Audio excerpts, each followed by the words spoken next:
বাজার ঘুরে দেখা গেছে ভারত, চীন, ভিয়েতনাম ও মধ্যপ্রাচ্য থেকে আমদানি হওয়া বিভিন্ন ধরনের মসলার সরবরাহ স্বাভাবিক রয়েছে। বিশেষ করে জিরা, দারুচিনি, এলাচ, লবঙ্গ, গোলমরিচ বাজারে পর্যাপ্ত মজুত থাকায় দামও নিয়ন্ত্রণে রয়েছে। তবে কিছুটা বেড়েছে কিসমিসের দাম।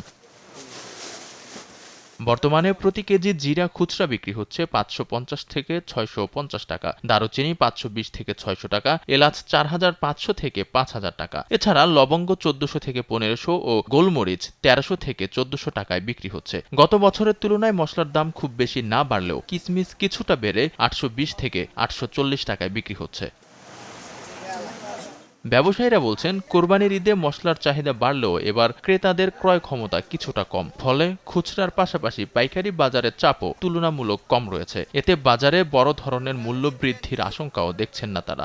প্রয়োজনীয় জিনিস আছে, এগুলি সব ওই বাজারে আছে, কোনো সরবরাহ আছে, দেখা গেছে কোনো মালের ছট নাই।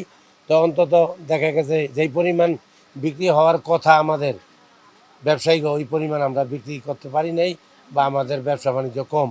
বেশিরভাগে মহল্লাতে লইতে আছে, বাসা পাশেতে লইতে আছে, ডিপার্টমেন্ট স্টোরে চলে যাইতে আছে, স্বপ্ন আগরা যাইতে আছে। জিরার দামটা কমছে অনেক, দারচিনির দামটা একটু কম। মোটামুটি বাজার তুলনা হিসেবে মোটা মশলার দাম কমে আছে। মানে ঈদ উপলক্ষে নতুন করে কোনো কিছু দাম বাড়ায় নাই। বেচে কেনার অবস্থা অতটা ভালো না, যা হইতেছে আলহামদুলিল্লাহ বৃষ্টি বাদলের কারণে একটু কাস্টমার বাজারে কম।